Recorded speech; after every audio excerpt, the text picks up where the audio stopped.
Hey guys, welcome back. It's been a little bit, but I've got a new video for you today. This is the second stop in the NEAKA Kayak Anglers Winter Series. It's on Bear Creek Lake. I knew there was a good chance of rain coming in, so I only wore my chest camera, and so I thought I could keep it waterproof a little bit better than the one mounted behind me. So that's the footage that I have. Let's get into the action. Hope you guys enjoy.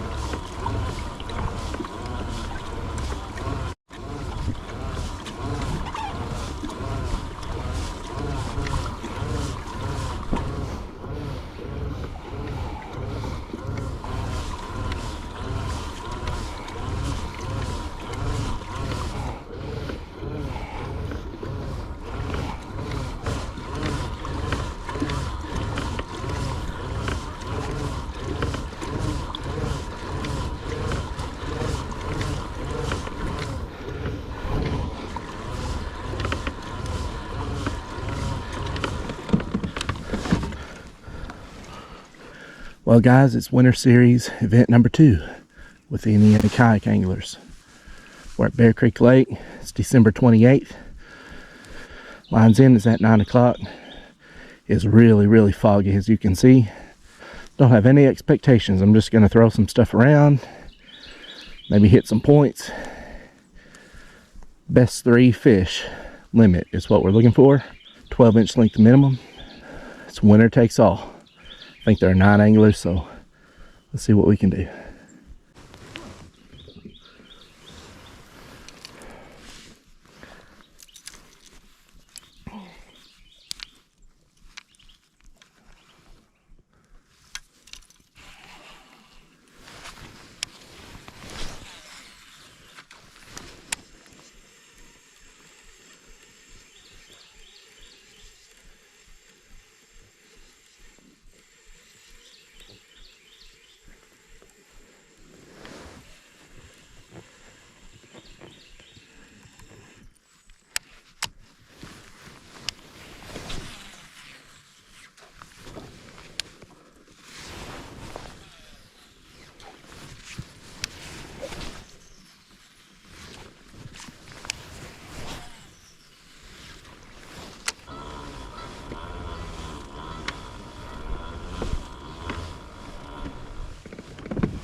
That's a good one.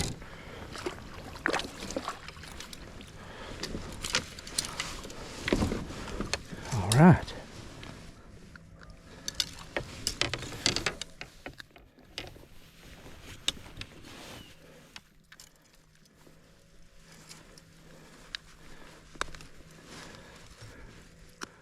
Yeah, on the board. Let's see.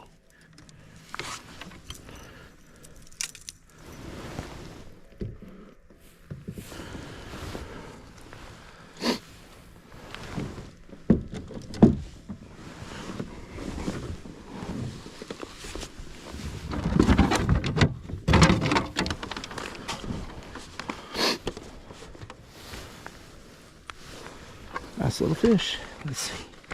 Now don't flop on me, buddy.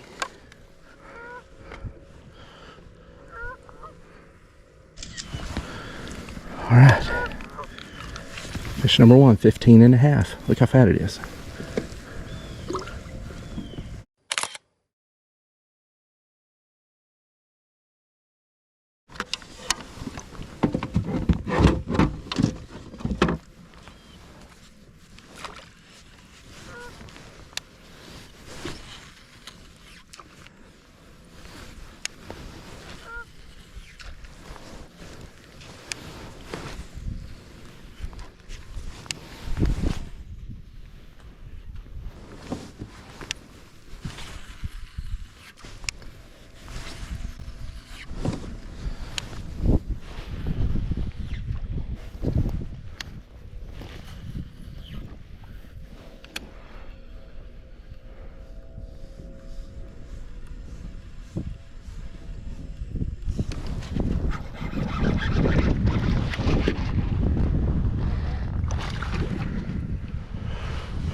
2.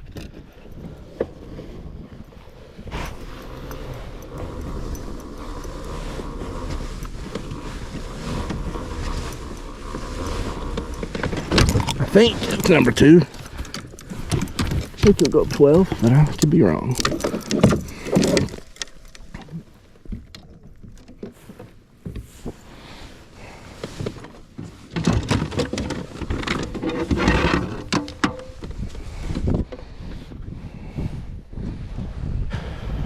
That was about 11 inches.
Number 2.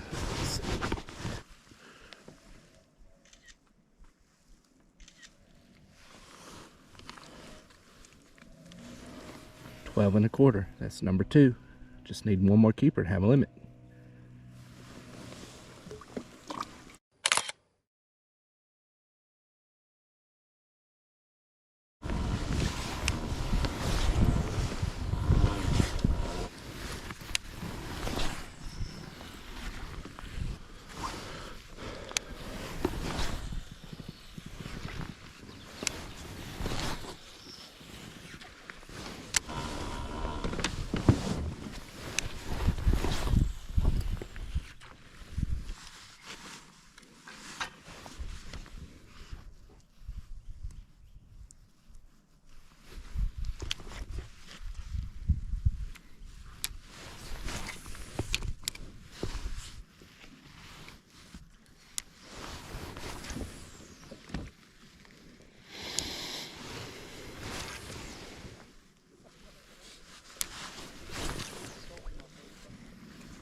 I think that could be number 3. Well, it's gonna be close.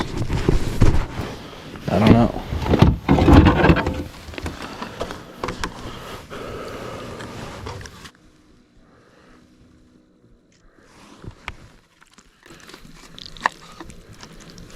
"12 inches. I know it don't look like much, but that's my limit fish. Let's see. Only been fishing an hour and a half, so I got quite quite a while to upgrade if I can.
I think this is gonna help.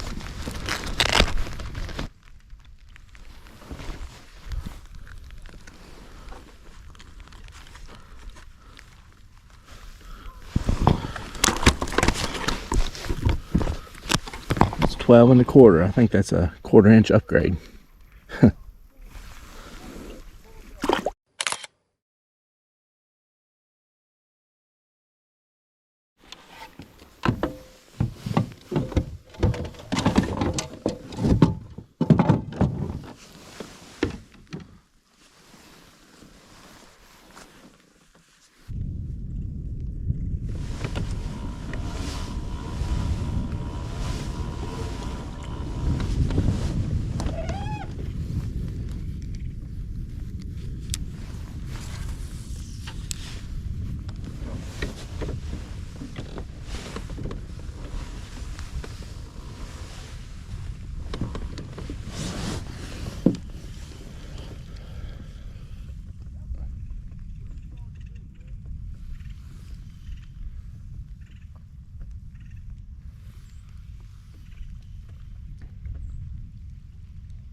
I don't think that'll help.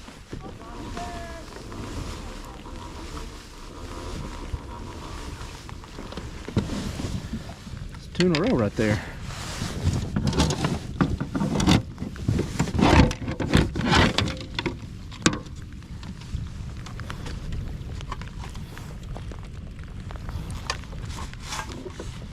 Got to beat 12 1/4.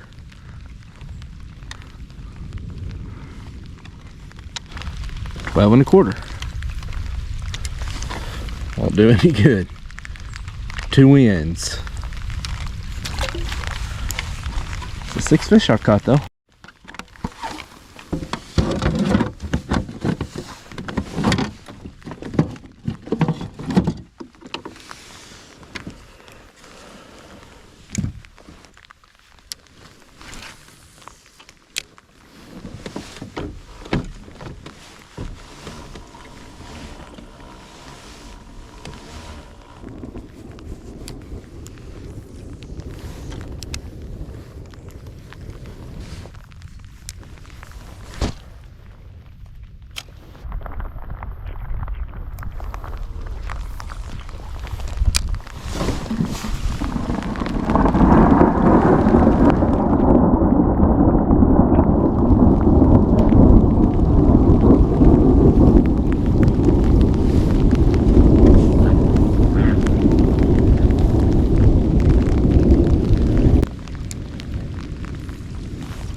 Well, there you go. My tournament got cut about 2 hours short, and I was kind of bummed about it too.